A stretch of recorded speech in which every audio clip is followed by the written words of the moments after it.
Hey guys, how's it going? Today we're talking about how much money someone can make from 200,000 subscribers on YouTube. Now the purpose of this video is to strictly provide insight of how much money you'll actually make by pursuing this career path. So when it comes to making money on YouTube, there are so many things involved. View count, type of content, sponsorships, audience demographics, and so much more. I'm going to go over all of it in this video, and hopefully it answers any questions that you may have. So I read this article the other day about what kids want to be when they grow up. I don't know how reliable it is. However, I'm assuming that a portion of kids want to be YouTubers when they grow up. Not many people talk about how much money can be made or what's a realistic expectation for someone who gets a modest amount of views. So the point of this video is to provide those numbers and set expectations accordingly. So let's jump right into my daily and monthly earnings and into some of my best performing videos. Okay, here we are in my channel analytics YouTube studio. For the month of April 2021, I made $1,500. And here are the view counts throughout the last couple of months, anywhere from 300 to 400,000 views. Let's click on revenue. And as you can see there, RPM, that means revenue per 1,000 views. That's exactly what I get paid per 1,000 views on average. $17. The CPM, is cost per 1,000 views, is what YouTube gets. And then they give me about $5.80 or half of it. Let's see what I make on average for 2020 and 2021. So anywhere from around $1,500 all the way up to $2,100 per month. That stayed pretty steady for the last year. And per day, $59 down to 40 something, $49. Okay, let's look at annual return. So 2018, when I committed myself fully to YouTube, I made only $1,600 of ad revenue. In 2019, not much better, $4,400 for an entire year. Things start to get a little better in 2020. As you can see, almost $19,000, and my RPM has doubled. And a quick look at 2021, you can see there for 4 months in, and I've made $6,600. RPM, much better though. Wait, can I even call myself a YouTuber with an income source like that? That's pretty low. That's like 25% of what I was making as a teacher. Well, regardless of what I call myself, monetization isn't primarily where the money comes from. I primarily make my money from creating content for tourism boards and tourism agencies. Since I sell my videography to them, they in turn use that content for their website, social media, and advertising. Although here's where it gets more beneficial to have a YouTube channel. So in 2018, I made a video about 7 steps how to travel the world and get paid. It started off by making an email template and pitching numerous amounts of companies. However, today, I rarely pitch any companies whatsoever. They reach out to me. And this works because today, the modern portfolio is your social media. It is your YouTube channel. People want to see what work you've already done, and then they'll reach out. So now, most days, I wake up to a new email from a different company. Most of them are not great. However, you still get my point. YouTube now creates that business potential. Okay, jumping right back into the analytics, let's take a look at which exact videos are making the money.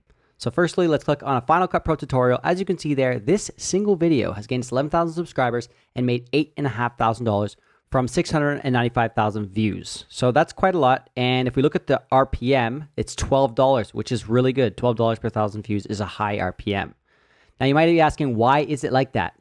Well, if you look down at the geographies, the audience is US. And why does that matter? Well, it has everything to do with disposable income and the country's GDP. Here is a graph of the United States share of the global GDP. And here is a list of the top 20 countries with the highest amount of disposable income and purchasing power. Let's take a look at my highest viewed video of all time. 2.5 million views. I gained over 30,000 subscribers from one video, and the revenue is a whopping only $1,900 and a 77-cent RPM. Why so low? For over 4 times the amount of views. If you look at the geographies, you can see Turkey is half of the viewership, and Turkey has less disposable income and less buying power. Take a look at this video from Shelby Church. With almost the same amount of views, she made $60,000. That's like a yearly salary for only one video. Incredible. However, when advertisers promote their products, they want to put it in front of an audience with enough disposable income that they will actually buy and spend the money. So it costs more for advertising. Let's take another look here at my Sri Lanka video with 2.1 million views, only $1,000 of revenue. Looking at the audience again here, as you can see, India and Sri Lanka have a lower GDP, so less buying power than, let's say, a Western country. So if you look at the revenue, a 50-cent RPM. That's over 20 to 30 times less than some of the other videos we talked about. For example, if we look at one of my Final Cut Pro tutorials, my beginner one, take a look at the RPM on this one. So $1,800 made at off only 100,000 views. So we take a look at the revenue, a $33 CPM and $16 RPM. That is super high. And let's take a look again at the audience and see why. So if we'll scroll down, we have US, United Kingdom, Canada, and India and Australia as the top 5. So plenty of buying power in those countries. Yes, the more mid-roll ads you place in your video means more money. However, if you look at this one, I only have one ad way late in the video in this highest RPM video. And as you can see, not many people are even viewing that ad as it appears very late. So what's primarily important is your viewer demographic and the type of content. So travel content ranks kind of low, whereas educational content ranks a lot higher. With that explanation, I hope you have a better understanding of how the YouTube monetization works and Google AdSense pays. Now let's talk about more indirect methods of how you can get paid from YouTube. Firstly, let's talk about affiliate sales. I work with companies like Amazon, photo editing software, stock footage sites, non-copyright music, and for every sale that I give them, they give me a piece of it. That gets me around 12 to 15,000 per year. Next up, we have video sponsorships. That is basically your own endorsement of a product. Here's an example of a sponsorship. This video is sponsored by Ivanki Dual USB-C Docking Station. This docking station right here is a beast. It's exclusive to Apple, plug and play, no driver needed. Currently I have it set up to one monitor, however you can run dual 4K displays from this station. So this station is 96 watts, charging your laptop and your phone at the same time. And as you can see here, there are 12 ports for expansion. 2 USB-C, 2 USB, SD, mini SD, headphone jack. And on the back, we have 2 HDMI, 1 Ethernet cable, 2 more USB, and then the port for power. So there you have it.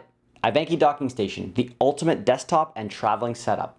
Link is in the description if you're interested. And back to where we left off, talking about indirect sources of income from YouTube. Now, people can't disclose exactly how much you get paid for a sponsorship because it will ruin the negotiations of that company working with other content creators. It basically just comes down to you and how much you're willing to negotiate. However, with sponsorships on YouTube and sometimes packaged together with Instagram, depending on what promotion they want, I get paid anywhere from 10 to 17,000 per year for brand sponsorships. And finally, the most lucrative way to make money as a videographer is to actually make videos. And the companies, for example, would be Las Vegas or a telephone company. And in combination, they want you to create a video and maybe package it together with some promotion. So there's two things involved there. And it's hard to say what you exactly make from these types of deals because it really depends on the budget and how much you value the trip and if you want to go or not, or if it feels like work. So I would just say roughly, and this could change a lot from person to person, I would say ballpark around 20 to 30K per year for this type of work. Next up, we have personal products. I currently don't sell any physical items like hats or t-shirts. I hope to one day. However, I do sell digital products, Lightroom presets and video editing LUTs. And with that, I make an annual income of around $2,000 to $4,000. And then there are ways to make money that is completely separate from YouTube. I have my money invested in the stock market, in cryptocurrency. I was a teacher recruiter prior to this for other remote income. Using all of your extra footage and uploading it to stock footage sites is something that Jordan does, and he makes a monthly passive income from that. Let me know if you're interested in that topic, and I will make a separate video entirely about many ways to make money remotely. All right, so I opened up a Q&A on my Instagram to see if there were any questions regarding making money on YouTube. So let's go over that now. And the first one is more about how do I start? What should I do first? How many subscribers do you need? And advice for getting subscribers. So coming from someone who's been in the industry now almost 4 years and has managed to squeak out a reasonable, reliable income, here are some of the tips I would suggest to people looking to get into YouTube. Stop trying to be a YouTube personality. For example, David Dobrik, Jake Paul. Very few people are successful going down this route. Plus, you can also get canceled doing that. I don't have to worry about getting canceled because you have to be relevant in order to be canceled. But what I really mean is start thinking about solving problems. YouTube is essentially a search engine. People come to the website to learn something or to develop a skill. In my case, many people want to learn how to edit videos or they want to learn about certain destinations. So I make editing tutorials and travel videos with insights into the location. A few people come for entertainment or just to see what I'm up to, but let's be honest, those numbers are very low. However, if it's your passion to become an online personality, then go to TikTok, get famous there, and then come back to YouTube. Tip number 2 is to be consistent. If you post 50 videos a year, high quality, good thumbnails, the chances are at least one of them is going to hit the YouTube algorithm, and boom, your brand is born. Tip number 3 is make sure that you truly love what you're creating, because many times you're going to doubt it when you spend hours and hours and hours making this video. It gets 1,000 views, you get $5 from it. You're going to be like, what am I doing? Why am I wasting my time? However, if you truly love it, then it's all worth it to begin with. For example, I love traveling. If I travel for 2 weeks, I make a video about it, it flops, I don't really mind because I had a great time traveling anyways. When I had a full-time job teaching, I would go traveling, I would still make those videos because I want the memories and because I love doing it. Even when I made $0 making travel videos, I still did it because they're great memories. So yeah, whatever you're doing, make sure you love it because there's going to be hard times monetarily. And my last tip is diversify your income. That means find something that can make you money outside of YouTube prior to getting in. That way you're not stressing over views and over videos, that it's more enjoyable, and over time it can start to build into something monetarily. But make sure you have a reliable income source prior to getting into YouTube. I love this question, and it's a huge misconception in the industry, is how can people find small channels when YouTube only advertises the big ones?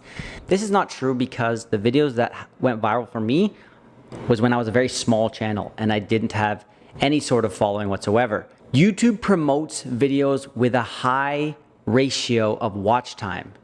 So if the video is 12 minutes long and people watch for over 50%, that's a really good watch time. That means YouTube says, people love this video, I'll keep promoting it to new audience. I have many videos with low watch time and they completely die.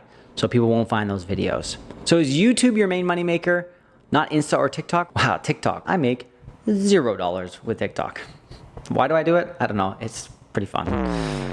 Here's a good one. Do other YouTubers pay you to work for them? For example, Cathy Travels. So Cathy is someone I've been working and traveling with for a while now. Do they pay me? Yes and no. So if the collaboration or the filming is mutually beneficial, for example, if I'm getting benefit and doing something that helps my brand while also filming for them and we're collaborating, we're both benefiting, then no, there's no exchange of payment. However, if it's a direct commission, for example, I recently filmed a music video for Cathy, yes, I was paid. So it just depends. I have taken other YouTubers with me and paid them, but most of the time it's a mutually beneficial experience and there's not really much exchange of money. So yeah. All right, that is it for this video. I hope you found it informative or helpful and it answered some of the questions you had surrounding money in this industry. If I did miss anything, be sure to leave it in the comments below and I'll try and get to those questions. Also, leave a like, it helps out the channel a lot, and consider subscribing if you aren't already. And maybe I'll see you in the next video. Bye.